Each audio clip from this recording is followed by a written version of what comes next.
আসসালামু আলাইকুম।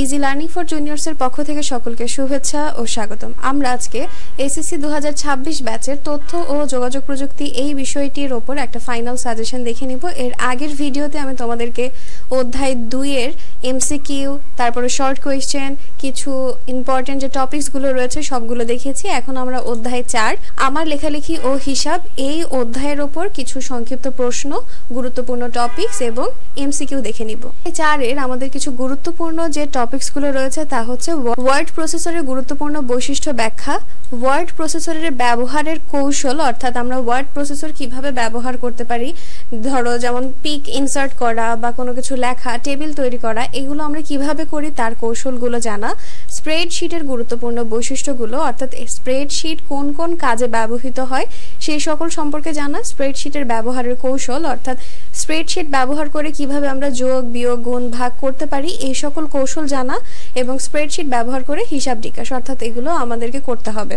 এবারে চলো স্প্রেডশিটের কিছু সংক্ষিপ্ত প্রশ্ন দেখে নেই। ওয়ার্ড প্রসেসর কিভাবে লেখালেখির ক্ষেত্রে জনপ্রিয় সফটওয়্যার। ওয়ার্ড প্রসেসর ও স্প্রেডশিট সফটওয়্যারের মধ্যে দুইটি পার্থক্য লেখো। ওয়ার্ড প্রসেসরে লেখালেখির জন্য আমরা বাংলা ও ইংরেজি অক্ষর ব্যবহার করি। এই অক্ষরগুলোকে কি বলে তা লিখো। মাইক্রোসফট ওয়ার্ড 2007 এর হেডার অ্যান্ড ফুটার এর গ্রুপের কাজ কি। স্প্রেডশিট সফটওয়্যার ব্যবহারের দুইটি সুবিধা লিখো। স্প্রেডশিট প্রোগ্রাম ব্যবহার করে কিভাবে বিয়োগ করা যায় উদাহরণ সহ লিখো। মাইক্রোসফট এক্সেল 2007 এর রিবনে কোন অপশনগুলো পাওয়া যায়। একজন ব্যক্তির মাসিক আয় 50,000 টাকা, তার দৈনিক আয় বের করতে স্প্রেডশিটে কিভাবে সূত্রের ব্যবহার করা যায় বর্ণনা করো। তো এই হচ্ছে আমাদের কিছু ইম্পর্টেন্ট টপিকস এবং সংক্ষিপ্ত প্রশ্ন। এবার চলো আমরা এই অধ্যায়ের এমসিকিউতে চলে যাই। অধ্যায় 4-এ আমি প্রথমেই তোমাদের জন্য বিগত বছরের যে প্রশ্নগুলো এসেছে, অর্থাৎ বিভিন্ন বোর্ডে, ঢাকা বোর্ড, চট্টগ্রাম, সিলেট, এই সকল বোর্ডে যে প্রশ্নগুলো এসেছে, প্রথমে আমি বোর্ডের প্রশ্নগুলো রেখেছি, এরপরে কিছু গুরুত্বপূর্ণ যে এমসিকিউ আছে তা দিয়েছি। তো প্রথমেই রয়েছে বিগত বছরের বোর্ড পরীক্ষার প্রশ্ন। প্রথম প্রশ্ন হচ্ছে ডকুমেন্টে চার্ট সংযোজনে কোন গ্রুপে যেতে হয়, আর এর উত্তর হচ্ছে ইনসার্ট টেবিলস গ্রুপ। এয়ারলাইন্স রিজার্ভেশনে কোনটি ব্যবহার করা হয়। Spreadsheet software. একই ডকুমেন্ট ভিন্ন নামে সংরক্ষণ করতে নিচের কোন কমান্ডে ক্লিক করতে হয়। Save as. হোম ট্যাবের কোন গ্রুপে বুলেট ও নম্বরের আইকন কমান্ড পাওয়া যায়। এর উত্তর হচ্ছে প্যারাগ্রাফ গ্রুপে। ওয়ার্ড 2007 এর অফিস বাটনে ক্লিক করলে পাওয়া যায় ডিলিট, সেভ, ওপেন। এর মধ্যে কোনটি সঠিক। 5-এর উত্তর হচ্ছে 2 আর 3। ডকুমেন্ট প্রথমবার সংরক্ষণ করতে নিচের কোনটি ব্যবহার করা হয়, আর এর উত্তর হচ্ছে সেভ। এরপরে পরবর্তী প্রশ্ন 7, A12 সেলকে B13 সেল দিয়ে ভাগ করলে ফলাফল সেলে কোন সূত্রটি লিখতে হবে, আর এর উত্তর হচ্ছে সমান দিয়ে, অর্থাৎ ইকুয়াল টু দিয়ে A12 বাই B13। তারপরে 8 নম্বর প্রশ্ন, ডকুমেন্ট টেমপ্লেট আকারে সংরক্ষণ করা হয় কেন, আর এর উত্তর হচ্ছে বারবার ব্যবহারের জন্য। পরবর্তী প্রশ্নে আমাদের হচ্ছে একটা টেবিল দেয়া আছে, একটা ওয়ার্কশিট দেয়া আছে, যেখানে আমাদের name, Bangla first, English first, math, total number, কতজন ব্যক্তির বিভিন্ন বিষয়ে প্রাপ্ত নম্বরটা দেয়া আছে। তো এইটার উপর বেস করে প্রশ্ন হচ্ছে যে এই প্রশ্নবোধক চিহ্নটি সেলটির অ্যাড্রেস কোনটি, মানে এই যে এই সেলটির অ্যাড্রেস কোনটি, আর এর উত্তর হচ্ছে E2, মানে এটা হচ্ছে কি E2 সেল এই অবস্থানে আছে। এরপরে জেড নামের শিক্ষার্থীর বাংলা উভয় পত্রে প্রাপ্ত নম্বর সমান হলে বাংলা দ্বিতীয় পত্রে তার মোট নম্বর নিয়ে কোনটি ব্যবহার হবে, আর এর উত্তর হচ্ছে B4 প্লাস Z4। অবশ্যই ইকুয়াল টু সাইনটা দিতে হবে, equals to B4 plus Z4। Word 2007-এ মার্জিন আইকনের নিচের কোন ট্যাবের অন্তর্গত, আর এর উত্তর হচ্ছে পেজ লেআউট। ইনসার্ট ট্যাবে থাকে টেক্সট, টেবিল, হেডার ও ফুটার। এর উত্তর হচ্ছে 1, 2, 3 সবগুলোই। নিচের স্প্রেডশিট আরেকটা টেবিল আকারে দেয়া রয়েছে, এখানেও 3 জন ব্যক্তির বাংলা, ইংলিশ, অঙ্কে প্রাপ্ত নাম্বার দেয়া আছে, টোটাল একটা অপশন আছে আর অ্যাভারেজ আছে। সো এখানেও সেম কথা যে প্রশ্নবোধক চিহ্নিত অংশটি F2 সেলে কত হবে, আর এর উত্তর হচ্ছে 60। এইগুলো তোমরা একটু বের করে করে দেখবে, আমি জাস্ট তোমাদেরকে প্রশ্ন আর উত্তরটা দেখিয়ে যাচ্ছি। 14 নম্বরে রয়েছে এক্স এর টোটাল নম্বর বের করতে কোন সূত্র ব্যবহার করতে হবে, আর এর উত্তর হচ্ছে সি অর্থাৎ 1 আর 3। লাইন স্পেসিং অপশনটি কোন গ্রুপে অবস্থিত? প্যারাগ্রাফ গ্রুপে অবস্থিত। এরপরে আমাদের এখানে আরেকটি ওয়ার্কশিট আছে, এইটা দেখে তারপরে দুইটি প্রশ্নের উত্তর দিতে হবে। এখানে রয়েছে ডি সেলে চালের মূল্যের জন্য কোন সূত্রটি প্রযোজ্য হবে? ডি সেল হচ্ছে কোনটা? এইটা হচ্ছে আমার ডি সেল। তো ডি সেলে চালের মূল্যের জন্য কোন সূত্রটি প্রযোজ্য? এখানে অবশ্যই আমাকে গুণ করতে হবে। তো এটার উত্তর আমার কি হবে বলো তো? 16 এর a অর্থাৎ equals to b2 into c2, মানে এটা হচ্ছে কি b2 সেলে আছে, এটা c2 সেলে আছে, b2 ইন্টু c2 হবে। মাঝখানে না, এখানে একটা সাইন দিতে হবে, এই যে এই টাইপের যে স্টার মার্ক কিবোর্ডে থাকে এইটা মাঝে দিতে হবে, ঠিক আছে? এখানে আসেনি। এরপরে রয়েছে 17তে রয়েছে D5 সেলে মোট ব্যয়ের সূত্রটি কি হবে? D5 সেল মানে এইখানে এই D5 সেলে মোট ব্যয়ের সূত্র কি হবে? আর এই উত্তর হচ্ছে ইকুয়ালস টু দিয়ে D2 plus D3 plus D4, অর্থাৎ আমার এই তিনটা কিনতে কত টাকা লেগেছে, তিনটার যোগফলই হচ্ছে আমার ব্যয় করা হয়েছে। চালের মোট ক্রয় মূল্য নির্ণয়ের জন্য নিচের কোন সূত্রটি সঠিক? 18 এর উত্তর হচ্ছে ইকুয়ালস টু দিয়ে প্রোডাক্ট B2 ইন্টু C2। এরপরে 19 নম্বর রয়েছে 5% লাভে গমের বিক্রয় মূল্য সূত্র কোনটি? 5% লাভে গমের বিক্রয় মূল্য সূত্র হচ্ছে ইকুয়ালস টু দিয়ে D3 ইন্টু 5% প্লাস D3। এইখানে না এইটা হবে, গুণ করছি, এইটা হবে, ঠিক আছে? ওয়ার্ড 2007 এর কোন ট্যাবে হেডার ও ফুটার গ্রুপ থাকে? আর 20 এর উত্তর হচ্ছে বি, পেজ লেআউটে থাকে। প্যারাগ্রাফের নির্বাচিত অংশকে গাঢ় করতে নিচের কোনটি প্রযোজ্য? এর উত্তর হচ্ছে হোম থেকে ফন্টে যাব, ফন্টে থেকে বিতে যাব। ডকুমেন্টের প্রতিটি পৃষ্ঠায় নম্বর দেওয়ার জন্য রিবনের কোন ট্যাবে যেতে হবে?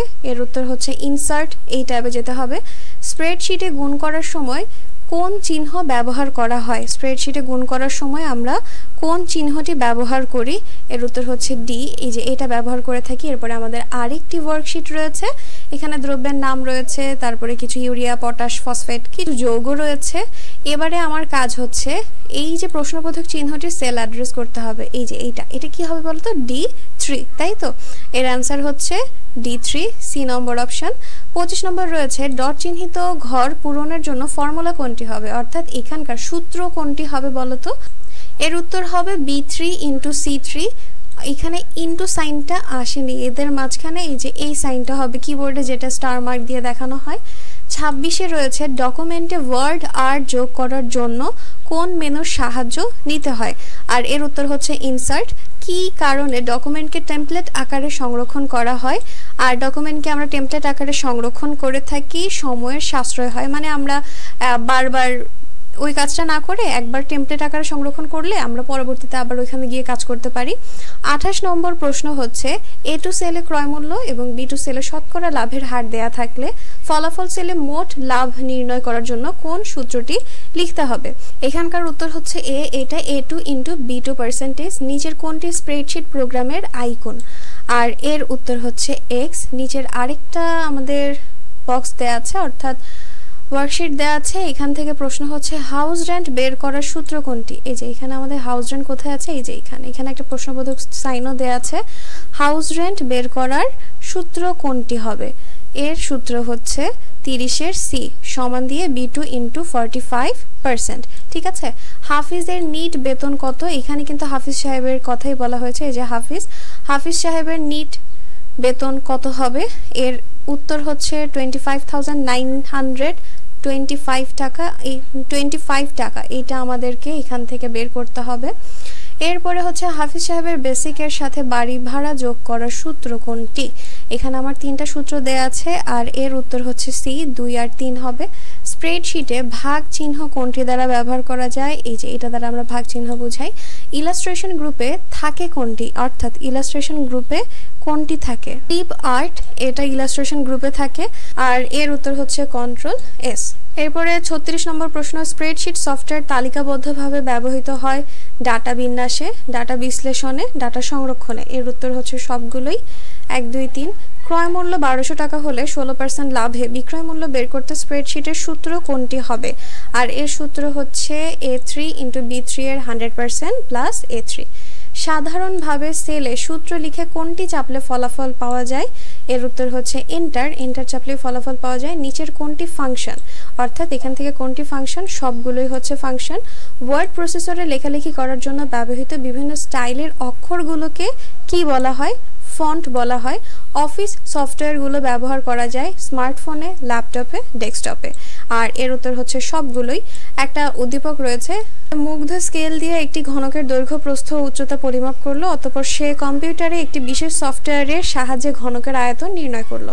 প্রশ্ন হচ্ছে মুগ্ধ কোন ধরনের অ্যাপ্লিকেশন সফটওয়্যার ব্যবহার করে? এর উত্তর হচ্ছে এক্সেল। এরপরে রয়েছে মুগ্ধ স্প্রেডশিট ব্যবহার কেন করে?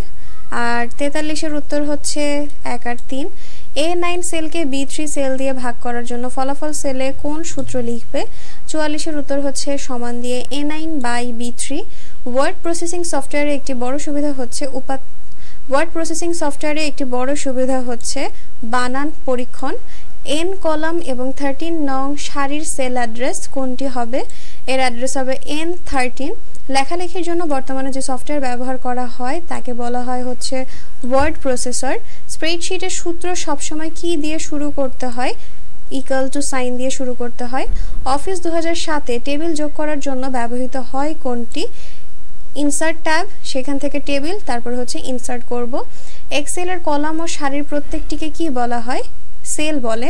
এরপর একটা উদ্দীপক আছে, রফিক সাহেবের একটি স্কুলের লাইব্রেরিয়ান, তার প্রতিদিন অসংখ্য বইয়ের হিসেব রাখতে হয়। পূর্বে তিনি খাতার মাধ্যমে সেই কাজ করতেন, বর্তমানে তথ্য ও যোগাযোগ প্রযুক্তির বদৌলতে বইয়ের হিসাব কম্পিউটারের মাধ্যমে করে থাকেন।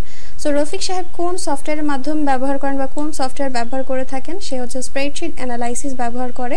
উদ্দীপকের কাজগুলো হচ্ছে মাইক্রোসফট এক্সেল। এরপর রয়েছে একটি ওয়ার্কশিটের 5 নং কলাম ও 3 নং সারির সেল অ্যাড্রেস কোনটি? এর উত্তর হচ্ছে E3। 55 নম্বর রয়েছে A1 সেলে ক্রয় মূল্য এবং B1 সেলে শতকরা লাভের হার দেওয়া থাকলে ফলাফল সেলে কোন সূত্রটি লিখতে হবে? এর উত্তর হবে CA1 × B1%। এখানে না ইনটু সাইন হবে, এই যে এইটা যেটা আমরা কিবোর্ডে স্টার আকারে দেখি। তো এই হচ্ছে তোমাদের অধ্যায় 4-এর কিছু সংক্ষিপ্ত প্রশ্ন, এবং আমি কিছু ইম্পর্টেন্ট টপিকস এবং কিছু এমসিকিউ দেখিয়ে দিলাম যা কিনা বিগত বছরে এসেছে, এবং কিছু গুরুত্বপূর্ণ এমসিকিউ দেখিয়েছি। সো এর মধ্যে যদি কোনো সমস্যা থাকে অবশ্যই আমাকে কমেন্ট সেকশনে জানাবে। তো আজকের ভিডিওটি এই পর্যন্ত। ভিডিও যদি তোমাদের কাছে ভালো লেগে থাকে তাহলে অবশ্যই সাবস্ক্রাইব করে দিবে এবং পাশে থাকা বেল আইকন বাটনটি প্রেস করে দিবে। তো আজকে এই পর্যন্তই। আল্লাহ হাফেজ।